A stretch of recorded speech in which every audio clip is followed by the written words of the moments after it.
Hello guys and welcome back to another episode. So today we're going to talk about the live stream that World of Warcraft has actually streamed today. So World of Warcraft had made a developer Q&A today with the game director Hazzikostas. I'm not sure if I'm saying it correctly, but they had a pretty good Q&A stream where they covered a lot of important things that I think we should cover. So keep in mind that the list I'm going through now is kind of new for me, so I will also try to go through it with you. So if I stumble on anything, bear with me. But let's go directly to it and yeah, let's see what we can expect. Okay. So first of all, the first topic they talked about is RNG, so randomness. There are a lot more viable loot acquisitions in the game outside of raiding than in the past. So I think it's because everyone is kind of flaming on the game right now and saying that you cannot really get any gear in the game without doing randomness and so on and boom boom boom. So I think they kind of just defending and saying that you can get a lot of gear from PvP, dungeons and so on. The team is working on a tech to make the Mythic Plus cache at the end of the week less random. Okay. The team is actively trying to figure out how to lessen moments that feel bad without making everything a vendor. So, okay, so I know everyone is kind of crying for get vendors back, for buying gear on PvP vendors, but as you can see, they actually actively are trying to not bring vendors back in the game. They don't want vendors back in the game, but I guess that's how it is. Gear reset and catch up. The team has experimented with many different ranges for item level increase between raid tiers and have found the current 15 item level is the minimum that they can do to make the jump from tier to tier feel relevant. And I do agree with that, because when you actually get over 15 eye level increasement, you can actually feel that your character is getting stronger. That's the same when you go out and questing and you kill the enemy, then go 15 eye level up, kill the same enemy, and you can actually feel the difference. Okay. Fun and enjoyment. Oh dear. The team has no incentive to create content that is not fun just to pad subscription numbers. Okay, so they don't want to make anything crappy that just will increase the subscription. They only want to make things that actually make sense and is fun. So that's probably why we don't see a battle royale mod in the game right now, because Blizzard probably don't want a battle royale, but if they added a battle royale, it will probably increase the subscription number, I guess. People tend to fixate on the Activision investor lingo, but this is not what the team focuses on when creating content. Yeah, and I know everyone is kind of saying that Blizzard is not what they used to be because of Activision and all those investors and money and so on. But I probably just said here directly on stream that we are not reliable on Activision or on investors. We do whatever we like to do. So I mean, and then you can accept what he's saying, or you can be like, I don't care. I still think Activision has a lot to say, but I mean, we never know. That's a thing behind the doors. The team values how engaged the community is and how often they are logging in to do the content. They want to create content based on feedback and community response. There are many different play styles and ways to enjoy the game. What works for some people doesn't always work for others.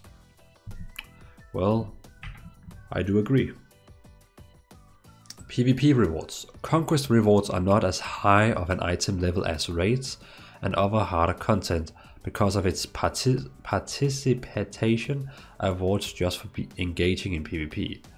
And that's probably right, because conquest items is, you don't have to be good, you can just spam PvP and you get an item. So playing at high level of PvP offers more relevant rewards comparable to other harder content. And that's correct. If you play high rating in PvP, then you also get the same gear as in raids. Start importance. Starting in Legion, the ratio of stats on gear shifted more primary stats as you progress further into the endgame. The team doesn't want secondary stats to be perfectly equal for classes, so there is some decisions making and enjoyment from seeing good stats on gear, but they want the gaps between secondary stat important to be narrow. So they're saying they want to have primary stat more relevant. I mean, you know, like intellect, agility, and strength. I mean, that would not be a problem for me, because then every time you get an item that is the highest eye level, then it's what you just take. Personally, I feel the game should be like that. The highest eye level you get, you always use that one, and you don't care about the secondary stat. You should only care about the secondary stat when you actually get an item that is the same eye level. That's how I feel the game should be, but I mean, we're all different. Portal removal feedback, and I've seen a lot of people have been yelling about that. A Cavern of Time portal is being added to the portal hubs in the next update. I mean, that's... Why? You can just take a portal to Uldir, what the zone is called, you know, the desert, and fly. I mean, you have to fly 1 minute or something like that, and you are at Cavern of Time. I guess. A UI update in the next update will add pathfinding directions to quests that takes place on other continents. That's quite cool. Transmog. The ability to hide the chest slot will be added in the next update. I like that one because I often use, as a cloth user, I often use a chest that you cannot really see. It's just a little thing, so you don't have a dress on. And this means I don't have to anymore transmog to a little chest. I can just now use no chest. So that's pretty cool. A long-time project is to loosen some restrictions over time so players can have more self-expression. That could be cool. But please don't make, you know, cloth users be able to use plate. Still have the restrictions on cloth, leather, mail, plate, but open up for weapons. I mean, I would not mind if I see a mage running around with a two-hand sword on the back. I don't mind, that's just cool. Character customizations. The team wants to increase customization options such as eye color in the near future. A hate option is more complicated and mostly likely not happening. And I understand why, because the characters in the game are not created based on the hate of the characters. They are very, you can say, isolated for how they are. So for me, don't create a hate options, but an eye color and maybe a musculature, or what you call it, would be pretty cool. So you can actually choose if you want to be like a fit person, or if you want to be a little more fat, or you know what I mean. Allied races. There are no new allied races in A Rise of Azshara. Rise of Azshara is the next patch 8.2. So if you are expecting new allied races in the next patch, well, you gotta be disappointed. There will be no allied races. The team is listening to community feedback for what people want to play and will announce allied races where it makes sense with the story. Okay, so when they feel like we need more races, we get more races. There could be the ability to repeat allied races quest in the future. There could be the ability to repeat allied race quests in the future. Why would you need to do that? Leveling needs help. 120 is a big number, and giving a reward at every level would be overwhelming and impractical. The team has heavily discussed a level squish lately. They want community feedback on if losing levels would feel bad. Even they could give more valuable rewards at every level in the leveling process. Please, yes, do so. I mean, what about next expansion? Are we going to level to 130? What about new players that are starting from level 1? I mean, going from 1 to 130, it's like, yeah, you're not even able to think about it. So yes, please squish it down. So I mean, squish it down so from, you can say, Battle for Azeroth, you only need 5 levels. I mean, every expansion, instead of have 10 levels, go down to 5 levels and just make the level gap bigger, so you need to do more for getting a level. I mean, that would be fine with me. So yes, please squish the levels, because this is right now ridiculous with the big numbers. I hope you all agree with me. Classic and old design philosophies. The team wants to put the emphasis of community back into World of Warcraft.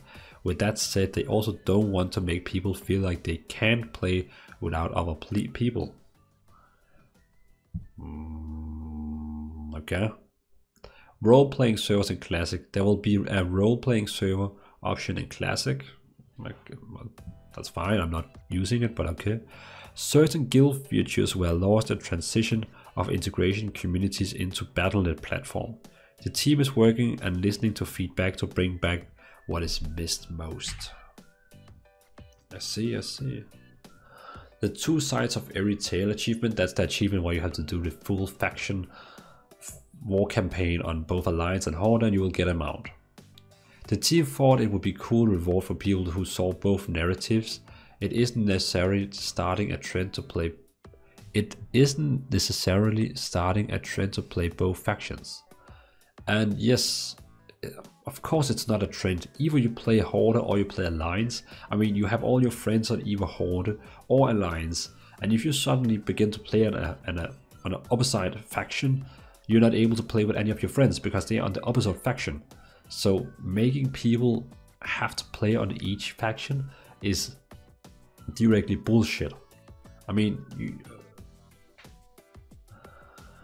if I'm playing on Alliance and all my friends are playing on Alliance and suddenly I create a Horde character, I'm not able to play with any of them. I mean, that's the game.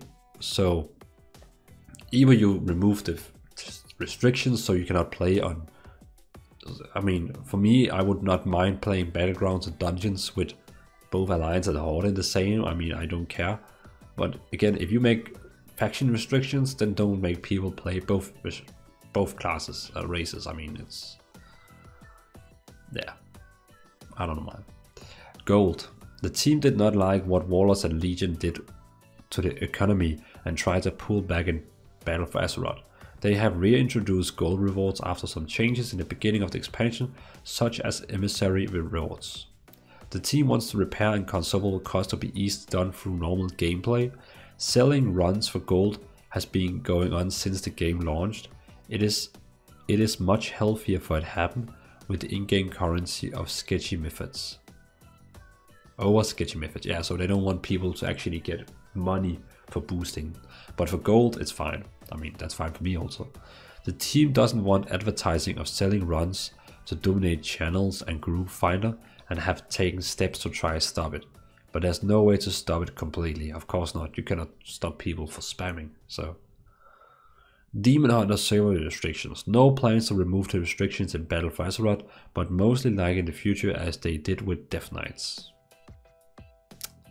Raid compositions. The team is pretty happy with the encounter designs in Battle for Azeroth.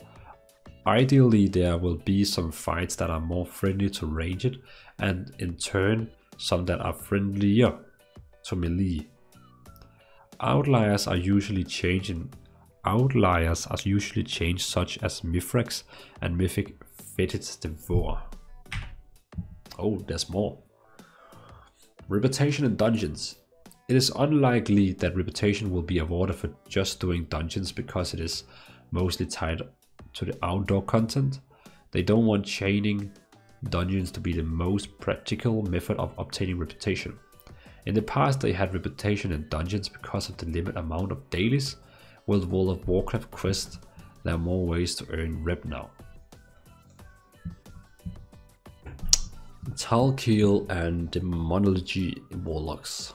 Other Legion artifacts personalities could return in the future. Hati was an outlier because it was a beloved companion specific to hunters. Salataf was an interesting character and the team wanted to dive into her story more, which is why she has returned. Okay, so they're talking about bringing back some of these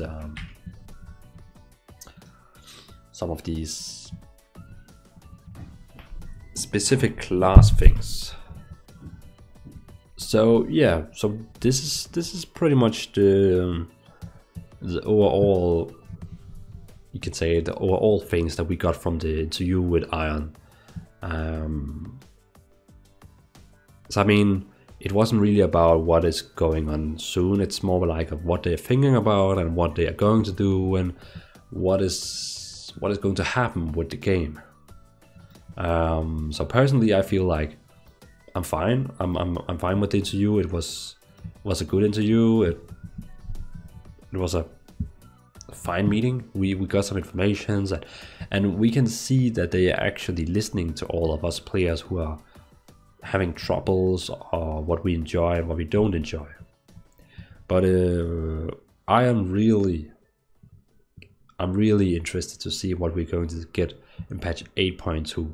And I know we already know a lot of things that we're getting in patch 8.2, but yeah, it's going to be fun to see what we actually get, I assume.